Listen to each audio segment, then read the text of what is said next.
সার্জি সালাম আপনাদের সামনে এবারে বক্তব্য রাখবেন।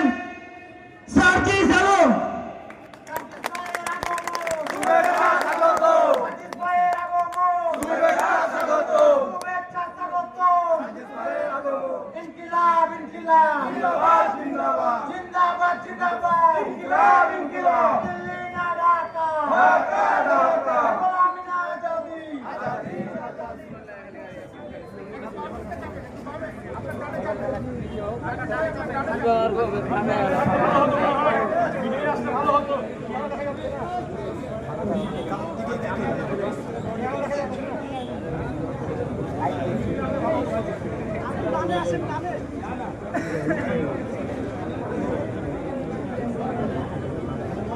বাংলাদেশের ঐতিহ্যবাহী জেলা,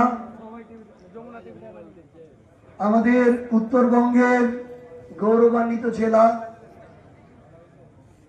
চাঁপাইনবাবগঞ্জের এই ঐতিহাসিক এবং ঐতিহাসিকভাবে গুরুত্বপূর্ণ উপজেলা। বাংলাদেশের এমন অনেক জেলার নাম ছিল আজকে থেকে 50-100 বছর আগে মানুষ হয়তো জানতো না, কিন্তু এই রোহনপুরের নাম জানতো। ওই পাকিস্তান আমল থেকে শুরু করে ব্রিটিশ আমলের ব্যবসায়িক অন্যতম একটি কেন্দ্রবিন্দু ছিল আমাদের এই রোহনপুর।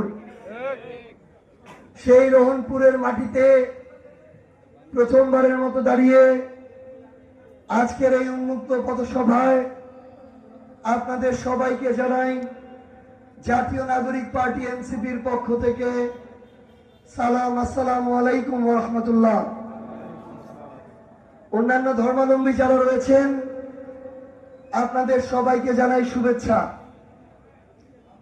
আমি আজকে শুরুতেই আপনাদেরকে একটা পরিবারের গল্প শোনাতে চাই। আমি এখানে অনেকের হয়তো ভাইয়ের বয়সী, অনেকের সন্তানের বয়সী, অনেকের হয়তো নাতিরও বয়সী। আমি একটা পরিবারের গল্প শোনাতে চাই। যেই পরিবারটার প্রথম মানুষ যদি আমি ধরি, তার নাম শেখ মুজিবুর রহমান। 1971 সালের মুক্তিযুদ্ধের পূর্ব পর্যন্ত পাকিস্তান থেকে এই বাংলাদেশ গড়ার যে 23 বছর, এই 23 বছরে তার গুরুত্বপূর্ণ অবদান রয়েছে।